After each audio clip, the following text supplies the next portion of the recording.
барои омӯзиши ин забони барномасозӣ ман тариқи интернет маълумотҳои зиёдро дастрас намудам ва онҳоро ҷамъоварӣ намуда, ташхис намудам ва қисми лозимаи онҳоро ба тарзи презентатсия дар як ҷо ҷамъ овардам ва мехоҳам аз ин шурӯъ намоям, чун анъана сар менамоям аз муқаддимаи LabVIEW.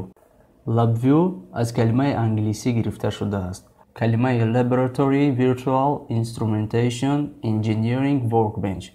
ин платформа ба муҳити таҳия барои иҷроиши барномаҳои дар забони графикии барномасозии ҷии ширкати National Instruments сохта шуда мебошад. Версияи якуми LabVIEW соли 1986 навишта шудааст. ин маҳсулоте мебошад, ки зиёда аз 25 000 ташкилотҳое, ки дар 90 кишварҳои ҷаҳон фаъолият менамоянд, харидорӣ менамоянд. Таи 10 соли охир ширкати National Instruments ба шумори 100 беҳтарин корфармоҳои Иёлоти Муттаҳидаи Амрико дохил шудааст.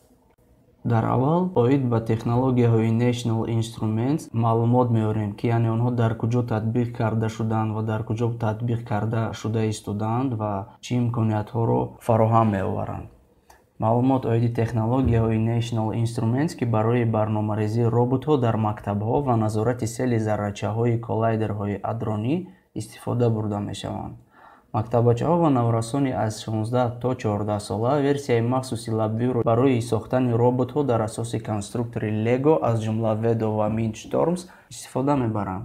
127 системаҳои модулии National Instruments, ки дар 108 коллиматорҳои коллайдерҳои адронӣ насб шуданд, имконияти назорати сели заррачаҳои элементариро бо дақиқияти 20 микрометр фароҳам меоваранд.